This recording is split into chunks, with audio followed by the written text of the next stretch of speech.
Cristina Serra que escreveu esse livro. Oi, Cris, Tragédia em Mariana. O livro foi lançado em 2018. Cris, você lançou o livro e poucos meses depois teve a tragédia em Brumadinho, a mesma coisa, com um número de vítimas Muito 10 maior, né? vezes maior.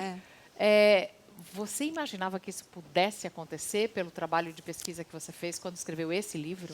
Achava que podia acontecer, mas não na proporção em que aconteceu, não com essa magnitude, esse número absurdo de 270 mortos. Realmente, isso era inimaginável. Agora, por que eu achava que poderia acontecer? Porque, justamente pesquisando para esse livro, você vê como são frouxos os controles, como os órgãos de fiscalização não funcionam, como as empresas, na verdade, fazem basicamente o que elas bem entendem, elas meio que se autofiscalizam, né? Então, sim, o cenário político-institucional que levou ao desastre de Mariana é o mesmíssimo que levou ao desastre de Brumadinho. Mas quando teve Mariana, a gente não ouviu nas várias entrevistas o pessoal falando, não, Mariana nunca mais. Pois é, inclusive esse foi o lema do presidente da Vale. Quando ele assumiu, ele exatamente falou que Mariana nunca mais. E, no entanto, no caso de Brumadinho, que é a coisa que mais me chama a atenção, e imediatamente quando eu vi as primeiras imagens e as primeiras notícias dizendo que tinha um refeitório e tinha um escritório justamente no pé da barragem. Então, se é o lema Mariana nunca mais, a primeira coisa que você faz quando você assume a direção de um complexo, de todas essas estruturas que a Vale tem, é justamente, eu imagino, mapear os riscos. E esse era um risco muito evidente. As barragens são estruturas de risco, pela complexidade de uma obra de barragem, pelo tipo de material que ela armazena, pelo volume armazenado, a gente vê que são estruturas gigantescas. Então, é óbvio que as empresas têm que ter todo cuidado com relação a isso, e sabendo que existe esse risco, você tem que ser muito rigoroso com todos os seus procedimentos de segurança. Então, primeira coisa, aquele restaurante deveria ter sido imediatamente desativado, aquele escritório, aquilo não poderia estar ali. Havendo um desastre, morreriam pessoas, trabalhadores, talvez ali? Sim, se existe esse risco nas barragens, sempre pode haver vítimas, mas não naquela proporção. Aquela proporção foi exatamente porque havia um refeitório, era a hora do almoço, foi um conjunto de coisas. No seu livro você traz algumas fotos, eu quero mostrar aqui, porque tem algumas que são fotos, por exemplo, isso aqui, tem fotos da hora do acidente, né, logo depois do acidente, mas isso aqui é de 2 anos depois. Essas fotos, eu tirei essas fotos, eu não sou fotógrafa profissional, mas elas têm esse valor documental. 2 anos depois, eu voltei várias assim. vezes a Mariana, e essas fotos foi a última vez que eu estive lá para o livro. E 2 anos depois, portanto, isso aí foi 2017, final de 2017, porque eu terminei de escrever o livro no comecinho de 2018, ele foi lançado no final. Eu entrei na escola de Paracatu de Baixo, a lama estava petrificada e as carteiras dos estudantes, a mesa do professor, elas estão como se elas estivessem soldadas, presas na lama, você não consegue tirar, porque a lama petrificou ali. Não foi retirada e ali a escada, a lama subiu a escada, né? A lama, o nível da lama foi tão alto. A foto da escada é essa daqui. Essa daí, ela tomou o térreo da escola e ela subiu até o andar de cima da escola.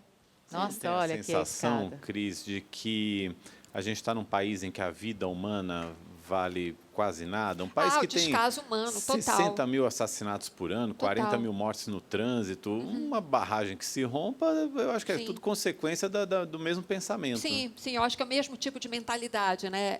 E no caso desses 2 desastres, para mim isso ficou muito claro, o descaso humano e o descaso ambiental. E o descaso humano, no caso de Mariana, de Brumadinho a gente já falou, é o fato de ter um refeitório ali no caminho, um escritório e tal. No caso do desastre da barragem da Samarco, para mim ficou muito claro isso, pelo simples fato de que não havia sirene Não havia sirene para avisar as pessoas. É bem verdade, no caso de uma emergência, é bem verdade que a legislação, por incrível que pareça, a legislação, na época do desastre lá de Mariana, não obrigava que a empresa colocasse sirene.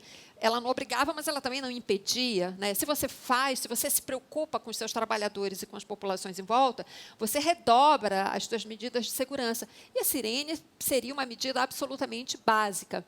E não havia sirene, morreram dos 19 mortos de Mariana, 14 são trabalhadores, né? A maioria deles terceirizados, inclusive, e 5 são moradores do povoado de Bento Rodrigues. E aí, depois que houve o desastre, aí instalou-se a sirene. Hoje tem lá a sirene, tem placas, tem avisos para os moradores. O que é que mudou depois dos 2 acidentes? Depois de Mariana, depois de Brumadinho, o que é que mudou para tentar modificar essa triste realidade? Algumas mudanças já estão sendo feitas e apontam até num caminho interessante. Uma delas foi a proibição das barragens de alteamento a montante. A de Brumadinho, a de Mariana, são de alteamento a montante. Essa barragem que a gente viu na reportagem, que é a da mina de Gongo Soco, que está todo mundo acompanhando, porque o talude está se movendo, e ele, dependendo da maneira como ele se mover, ele pode impactar na barragem. Essa também é uma barragem de alteamento a montante, que, não sei se está todo mundo familiarizado, mas o alteamento a montante, resumidamente, ele é um método mais barato, portanto, muito mais usado pelas mineradoras, particularmente ali naquela região de Minas Gerais, que são algumas barragens muito antigas, né? A de Brumadinho era de 1976. Enfim, é um método muito usado justamente por ser o mais econômico, mas ele é reconhecidamente, por engenheiros e especialistas, ele é também o mais perigoso, o mais arriscado, o que tem mais riscos embutidos no seu processo construtivo. Agora, a legislação de Minas Gerais proibiu o alteamento a montante. Isso é um bom começo. Mas tem muita coisa para melhorar ainda, para tornar a legislação mais rigorosa e evitar esses desastres, essas tragédias, como a gente viu, e a reportagem mostra isso muito bem. Quantos casos existem? A barragem lá de Congonhas ficar a 250 metros de onde a comunidade mora. Não, e aí é o fato da comunidade estar lá primeiro e eles construírem a barragem depois. Quer dizer, a falta de consideração das autoridades também, né? Aqui no seu livro da tragédia de Mariana, você fala bastante da Paula, que foi a moça que saiu de moto avisando todo mundo. A Paula foi a sirene de aviso, né? Exatamente. A Paula fez esse trabalho. A Paula foi a sirene humana. A Paula foi a grande heroína. Ela trabalhava na zona rural, entre a barragem e o povoado, e quando ela viu a lama, ela subiu numa motinho pequenininha que ela tinha, a Berenice é o nome da moto, ela subiu na moto, correu para o povoado de Bento Rodrigues e saiu avisando todo mundo, gritando para as pessoas, corram, corram, que a barragem rompeu. E ela só parou quando a gasolina da moto acabou e ela sobe lá com a motinha dela para o morro, e de lá, do alto do morro, ela vê o Bento Rodrigues ser dizimado. Por um tempo, ela perdeu o emprego dela, obviamente, porque essa empresa onde ela trabalhava, a lama levou. Aí ela trabalhou um tempo no cuidado com os animais que foram resgatados. A Samarco a contratou por um tempo e ela trabalhava cuidando dos animais. Alguns meses depois, ela foi demitida, sem explicação nenhuma. E você imagina, né? Ela que é a grande heroína dessa história, simplesmente foi demitida, mas aí ela foi cuidar da vida dela, ela é uma pessoa muito dinâmica, muito ativa, tem uma energia brasileira, incrível. né? Uma brasileira típica, a Paula Geralda Alves, é super querida, tomara que ela veja isso, eu falo muito dela, porque ela realmente eu acho que ela é o símbolo bom de quando acontece uma coisa dessas. É incrível, mas a gente consegue encontrar coisas boas em tragédias como essa. E a Paula é uma dessas pessoas, ela simboliza isso.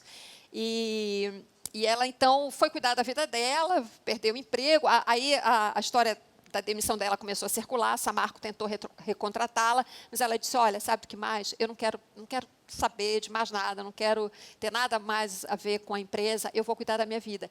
E ela agora trabalha como cabeleireira autônoma em Mariana, ela sai com a moto dela, bota as coisas na cestinha dela, vai de casa em casa, atende em domicílio, fazendo escova, cortando o cabelo. É a mesma moto? É a Berenice? É a mesma moto, a Berenice. Paula, quando eu for para Mariana, eu vou aí fazer uma escova, que agora eu tenho cabelo.